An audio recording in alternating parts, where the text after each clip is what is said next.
लद्दाख में सूरत हाल बेहतर होती हुई दिखाई दे रही है और इसी सब के चलते अब लेह एपेक्स बॉडी और करगिल डेमोक्रेटिक अलायंस जो दो वहां की बॉडीज हैं उनकी मीटिंग कल मिनिस्ट्री ऑफ होम अफेयर्स के साथ होने जा रही है। मई के बाद ये दूसरी मीटिंग होगी। इससे पहले ये मीटिंग 6 अक्टूबर के लिए शेड्यूल थी, लेकिन जो आप सब जानते हैं कि सितंबर के आखिर में लद्दाख में सूरत हाल में कैसी तब्दीली देखने को मिली। वहाँ वायलेंट क्लैशेस हुए जिसके चलते 4 लोग अपनी जान गंवा बैठे, कई सारे लोग जख्मी हो गए और कई सारे लोगों को हिरासत में लिया।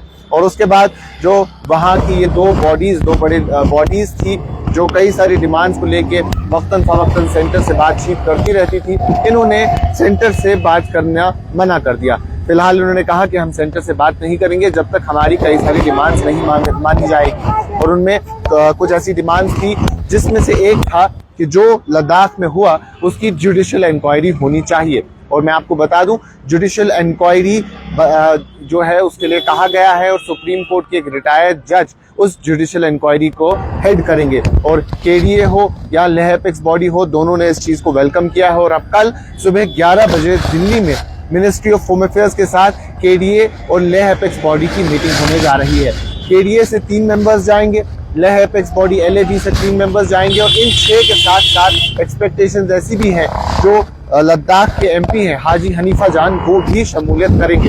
अब बात किन चीजों पे होगी? अभी बात फिर उन्हीं तमाम तर मुद्दों पे होगी जिसमें स्टेटहुड का मुद्दा है और 6th शेड्यूल का मुद्दा है। और उसके साथ साथ इम्पोर्टेंटली, जैसा कि केडीए के एक प्रोमिनेंट मेंबर सजाद करगिली ने कहा, उन्होंने कहा कि जो टाइम बाउंड जुडिशियल इंक्वायरी होनी चाहिए, जिस जुडिशियल इंक्वायरी के बारे में कहा गया है वो टाइम बाउंड होनी चाहिए। और उसके साथ साथ immediate release of all the people, जिन लोगों को उन वायलेंट क्लैशेस के दौरान पकड़ा गया है, हिरासत में लिया गया है, उनको फौरी तौर पर रिलीज किया जाना चाहिए। और साथ ही साथ सोनम वांगचुक जो वहां पीसफुल प्रोटेस्ट लीड कर रहे थे, उन्हें भी फौरी तौर पे छोड़ना चाहिए। और साथ ही साथ कंपनसेशन मिलनी चाहिए उन तमाम विक्टिम्स को, फिर चाहे वो इसमें मारे गए 4 लोग हैं या उसके साथ साथ जो कई सारे लोग इस सब में जख्मी हुए हैं। तो ये इंपॉर्टेंट मीटिंग होगी क्योंकि मई के बाद ऐसी कोई मीटिंग नहीं हुई।